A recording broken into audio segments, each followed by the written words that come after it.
If American history could be captured in a single life, look no further than Jackie Robinson, the Hall of Famer who integrated Major League Baseball on April 15th, 1947, wearing the number 42. Now, every April 15th, which is tomorrow, the MLB, along with millions of fans worldwide, celebrate Jackie Robinson Day.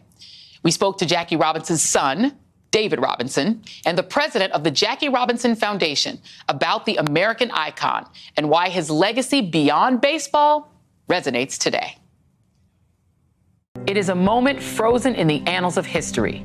Jackie Robinson breaking baseball's long-held color line by stepping onto Ebbets Field in Brooklyn on April 15, 1947, becoming the first Black American to play Major League Baseball in the 20th century. But it is the scope of his life, not just that moment, that truly encapsulates modern American history. The indignities Black people suffered, but also the progress and promise of integration. It was a life that began in 1919 when Jack Roosevelt Robinson was born in post-Reconstruction Georgia under the horrors of Jim Crow. His grandmother was born a slave. His mother was a sharecropper. So we knew through his history, which was our family's history, which is our race's history. We got to sit down with David Robinson at the Jackie Robinson Museum in New York City, a space that chronicles his father's trailblazing achievements against the backdrop of U.S. history. My father was a man of few words and very strong actions, but he was very impactful in a very modest number of words, and it really, I think we learned as much by his example as we did by what he said. David's recollections come as education is under threat. It is also why museums like this one could be one of the final frontiers for true accounts of our past. The museum is part of the Jackie Robinson Foundation, which was established in 1973 by Jackie's wife, Rachel, who last year turned 100 years young.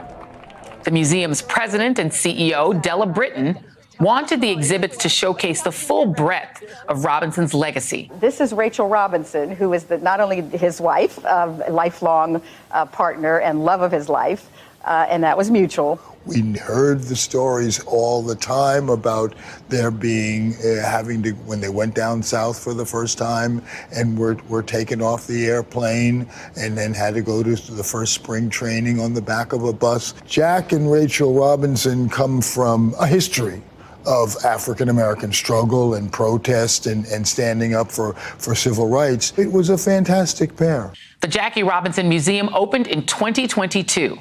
Expect to see the awards, the stats, and jerseys, but also the stories off the playing field, like how Jackie, a U.S. Army lieutenant before his baseball career, was arrested and court-martialed for refusing to move to the back of a military bus.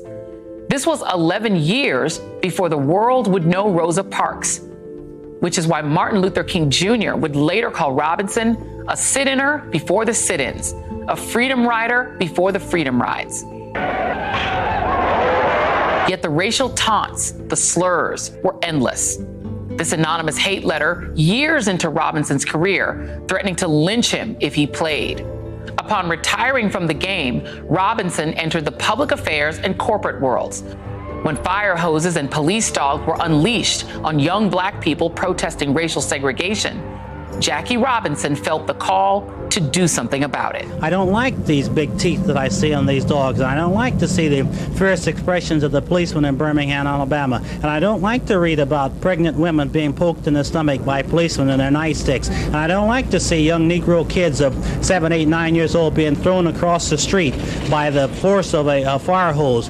But I believe that I must go down and say to the people down there, thank you for what you're doing, not only for me and my children, but I believe for America. Jackie decided he really was going to make one of his platforms on his civil rights route economic empowerment. And he often said the ballot and the buck are the two most important things for advancement of my community.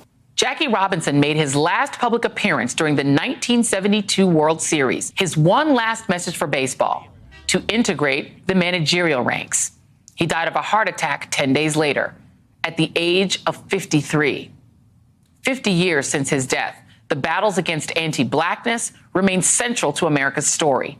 And the culture war has entered the classroom, where conservatives are banning the stories of Jackie Robinson and other black icons.